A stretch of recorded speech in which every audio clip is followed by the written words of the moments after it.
सांगड़ से bureau chief वकार भट्टी के मुताबिक सांगड़ पुलिस ने खुदकुशी करने वाले नौजवान की जान बचा ली। सांगड़ पुलिस को इत्तला मिली कि नौजवान अजयवल जैक्सी भील खुदकुशी करने के इरादे से बाखरू नदी पर मौजूद है। ऐसी इत्तला मिलने पर एसएचओ सांगड़ जम्मुन खोसो ने फौरी तौर पर गोताखोरों को मौका पर पहुंचने का कहा और खुद भी बम लेके वहां पहुंचे।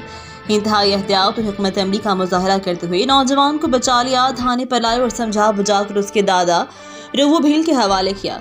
नौजवान की उम्र 21 साल है। जमींदार दौलत खार खोरखानी का हारी है और नौजवान की खुदकुशी की वजह उसके मामू से तल्ख कलामी थी। गुरसा ने अपनी बच्ची को जिंदा पाकर इंतहाई खुशी का इजहार किया और एसएसपी सांगड़ मुकामी पुलिस का शुक्रिया अदा किया।